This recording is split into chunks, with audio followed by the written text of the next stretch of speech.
Hey, what's up, everybody? I'm Joel Madden, and this is Artist Friendly. On this episode, I'll be talking to Platinum Records singer, songwriter, and country artist Dylan Schneider. Let's go. I'm not smoking on gas, I'm smoking on piff, that's my kind. I don't want no bad times, I don't want to have bad. Where are you from? I'm originally from Indiana. Oh, wow. Yeah. Who's yours? Yeah, baby. You already know. We were just up in Bloomington, actually. My brother was going to school there last year, and Kane Brown played the stadium last week. So we went to that show and got to hang out up there for a couple days. That's cool. I used to be, my really good friend is a baseball coach, and he was the coach there for many years. Oh, really? Tracy Smith. That's sick. And then he went to ASU, and now he's at Michigan. He was there for a few years, and now he's at Michigan, and he's back in the Midwest kind of vibe, which is, I think he's a Midwest guy. That's sick, dude. So it's like Midwest guys need to be in the Midwest. I feel that. I mean, dude, like where I come from, you know, it just feels like so much like home when you get away. It's weird, you know. The heartland. It's good to be back. You get time to go home, for sure. How old are you? 24. Oh, wow. Yeah. Just a young buck. Young buck out here, man. Yeah. How long are you in LA for? We got in last night, and then I think we leave Monday morning because we do Stagecoach Sunday. Oh, cool. Yeah. What time are you playing at Stagecoach? 12:25, I think it is. Okay. I'm flying out on Sunday, like around 5. Oh, okay. And doing a song with Wiz Khalifa. Oh, that'll be sick. And then flying back. Hell yeah, bro. Yeah, I'm excited to see his set that night. Like, I'll be out here all weekend just hanging out. Maybe I'll see you. That'd be dope. That's cool. 100%, bro. First Stagecoach? Yeah. Yeah, it's my first one. It's one that I've been wanting to check off the bucket list, you know, because I've played some of the bigger ones like Faster Horses up in Brooklyn, Michigan, and then Watershed. Yeah. So dope up the Gorge. And we're doing Carolina Country Music Fest again this year, which is sick, in Myrtle Beach. And we did that main stage back in like 2019. So the fact that we're finally, you know, getting to do this one, it's pretty surreal. It's exciting. What would you say the pinnacle country festival for you? I'll give you 2. Okay. One is the country festival. Mm-hmm. Like been around maybe forever. Like that's the one to play if there was a version of that. And then one is like the biggest, most happening, most like are there, give me like the 2 versions. Yeah, I see what you're saying. Oh man, for the country, I've gotten to do so many of the cool ones. Like I said, Stagecoach would be up there, but I want to do Tortuga as well because it's down like on the beach in Florida. Yeah. And I think it's fairly newer, but it just looks so badass and like such a good time. And I love the beach. You know, I love that vibe. So the country music crowd is like my favorite. Yeah, it's sick, dude. And like down there, it's like literally, I'm pretty sure the crowd is like, you can walk into the ocean. Damn. Yeah. Like it's crazy. Like people are standing in the ocean listening to music. Yeah. And like people like pull their boats up and just hang out. I just want to go hop on somebody's boat and kick it after we played. But yeah, me too. Yeah, that'd be sick. Or just get a boat. And then, just have a boat for the weekend. Just pull up on a boat and just run up on stage. Yeah. That'd be sick. Festival overall, oh man, Lollapalooza. Yeah. Probably. That'd be sick. And all my friends used to go growing up because it's only like 2.5 hours. Yeah, you know, from where drive. I was. Yeah. Yeah. So they go up there, but I never got to go. That or Bonnaroo. I like Bonnaroo too. Bonnaroo's cool too, yeah. Yeah, and it's such a cool vibe. My cousin goes like every year.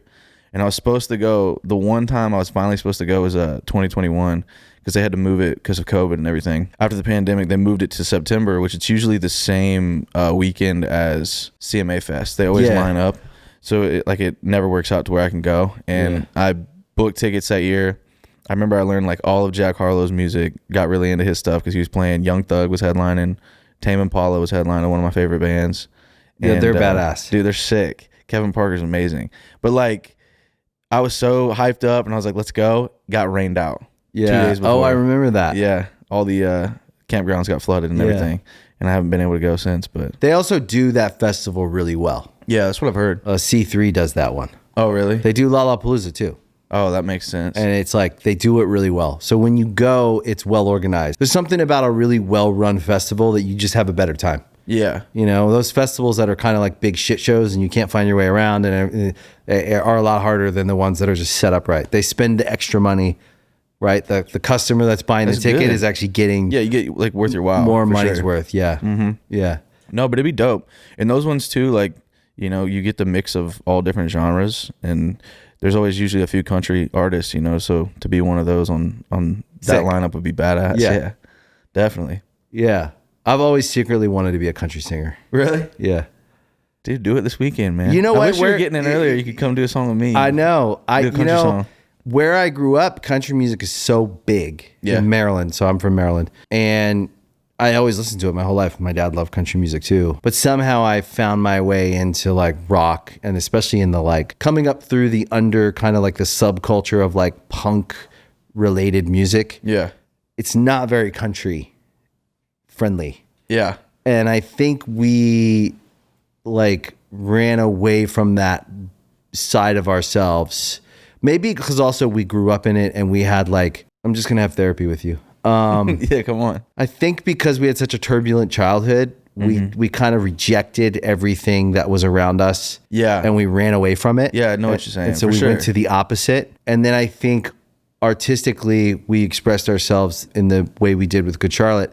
And I think there was probably some ideas and themes that people that like, and also like people that like country music like all music. So it's not like they're just locked into liking country. So we have a lot of fans who also like country music, and maybe there's some stuff in there that feels like it could relate to the like similar to country songs. But I think we ran so far away from it that to come back to it in any way would maybe feel to me like we were trying to capitalize on definitely something, and I always feel conflicted about ever that doing because you that. want it to seem honest. Yeah, for sure. And then some people would, maybe not be as accepting of it or something, or would try to like see through what. It's like that ship has sailed. Yeah. That's why I think I enjoy and country even if music. it is honest too, it's just hard to kind of sway people's opinions on stuff like that sometimes anyway. Yeah, it's true. Because you see some people do it, but which is fine. But it's too far gone. But me and my brother, we love country music. We're friends with love. You can still write country songs. Yeah, that's Have true. somebody sing them. And you write songs. Yes, sir. I feel like all country guys that really write songs are songwriters and performers at the same time. A lot of people, got their start like coming up, getting a hit with somebody who was bigger than them and then touring and, that whole thing. I've been writing since like I was 15, but for the most part, majority of the, the new guys and stuff like that, they're all writing their own stuff, which is cool to see, taking a hold of the art. You spend most of your time in Nashville? Yeah. Okay. Yeah. This year we've been all over, but I live down there. I go back up to Indiana whenever I can because it's only like 4 hours north. So, I mean, if I need to, if I want to go home, see family. Yeah, you can like get that, home. It's very convenient. And I like to drive, give you time to listen to music, take a couple phone calls. Me too. Just think. Yeah. Yeah. I love driving. Same. I drive up the coast a lot. Yeah? Yeah. That's awesome. Santa Barbara and past Santa Barbara. Was that like PCH? 101. But once you get out of LA, the 101 kind of opens up and it's ocean to your left the whole time. Yeah. And you can go up past Santa Barbara. Going up to like North Cali. And it's beautiful up there. It's beautiful.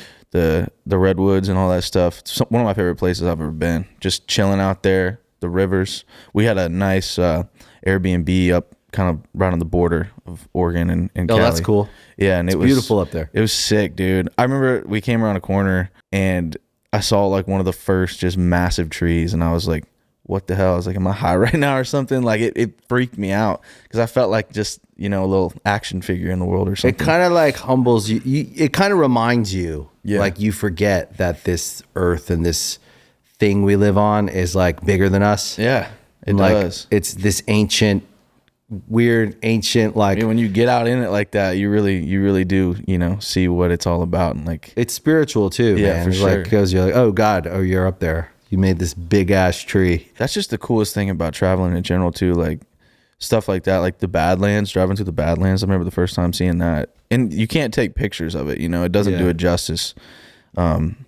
You look it up online, you think it's gonna look amazing, but when you get there, it's like those type of things are like really, really special. Do you like to like fish and hunt and stuff? Yeah, cool. Definitely. I just started bird hunting recently with my buddy. He has like a little pond in the backyard of his new property. They just got a farm up there in Indiana, so we started quail or geese ducks? And ducks. Okay. Yeah. And then always growing up bass fishing. I love fishing. Like same. I fish. Fishing would be my nature thing that I do. Definitely. I would say I'm a heavy, like way heavy fisherman. I killed a bird when I was a kid. I got a BB gun. And I killed a bird. I cried. Did you bury it? I did bury it. Give it a little ceremony. Yeah, I was really sad. I feel that. I think it was my uncle. It was like, it's not, you killed it for no reason. Yeah. He's if, like, if you're killing it to eat it or something like that, you know. yeah, it's a he was different like, thing. if you were gonna go hunt, then tell me and we can go hunt, and then I'll Yeah. teach you how to. I feel that. I'll teach you how to, like, what do you do after you kill the animal? Like, you prepare it, yeah, like, get it prepare ready to get it cook ready, and everything, we yeah. eat it, and we can eat it. Yeah. That's why fishing always made sense, because I know how to do that. Yeah, for sure. And we can fish and then eat Clean it, the and fish I and never everything. feel bad about it. I Yeah. just feel like this is like the closest to the primitive us for sure.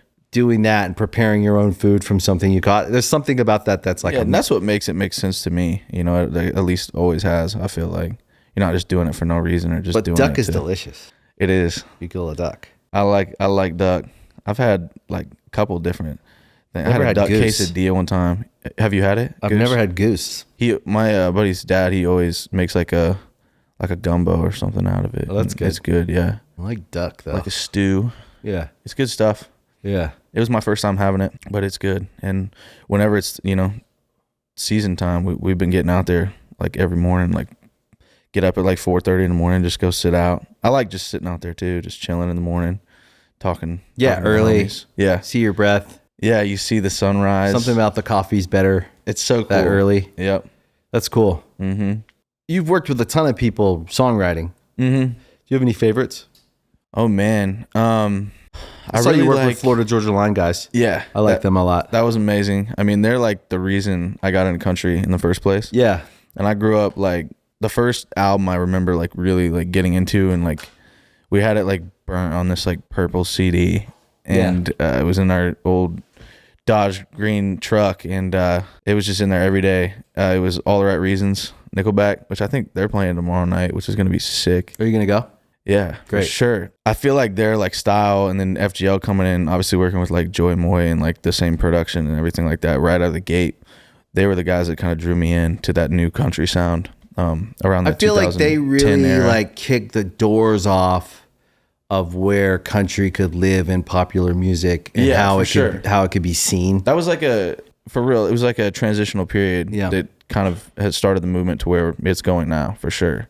Yeah. I think people like Sam Hunt Yeah. are similar to that too. Yeah. And it's all different flavors, but I think that's what's cool.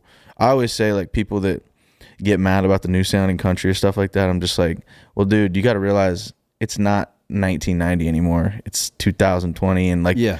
technology evolves, the sound's going to evolve. And I'm like, if you listen to NWA, they don't sound like Ray Shrimmer did, 5 years ago. It's just different. It's Yeah, different also, style, like, what do you different want us to times. do? Yeah, for real. It's going to evolve. It's going to change. You want us to go and try to make the record that you think we should sound like, then you'd say we sound like that. Yeah, for real. So if we evolve, you're not happy. That's why I'm careful to even And I consider. love the like old style sounding stuff, but It's it even great. just sounds so crisp and clean now. Yeah, It's just a great, new- but new like era. you have to remember the critical people tend to be critical regardless. They'll find something Exactly. wrong. So if I sound the same as the stuff that you think is real country, you're going to say one thing. Yep. If I evolve and I do something different because I'm trying to find my own place in the world and make my own mark, you're going to say something. And there's always going to be those you people. can't even. You just need to worry about the people that love what you do and keep doing it. Yeah. Kind of like the old saying, like, there's no bad press. Yeah. I get what the old, like, a lot of like old timey like entertainment guys will say, there's no bad press. You just weigh it, Mm-hmm. And like, I get what you're saying. You're not wrong about that in this sense. But nowadays it's like, there's no bad comments. Yeah. If they're commenting, it means that it's caught their attention. engaging, And yeah. now they're spewing out whatever That's all energy. you want too. Yeah. 'cause Yeah. it's going to get in front of more people, and Yeah. people are going to, they're going to love it or hate it regardless. But And love, hate, it's all like thin line. yeah, for sure. But yeah, with the FGL guys, they were amazing. Working with them, I got to tour with them. I like them a lot. Summer of 2019. Yeah, they're sick, dude. Tyler and BK have been like champions of me ever since I went to Nashville, like the first time in 2016. And they've always looked out. They've always, been open to, reach out if you need advice, you ever need to talk about anything. And I really value that. And it's cool because they're like my idols, I've had people be like, if you could go on tour with one person or one artist, who would it be? And I'm like, well, I already got to do it because I got to do it back in 2019 with those dudes. But amazing writers. Jaron Johnston from the Cadillac 3 is another that, he was actually my first songwriting deal. I got with him and Sony ATV back in 2016. And you know, he took a shot on me, and it was really cool. We wrote a couple great songs. I had a radio single that we wrote, and he's just so talented.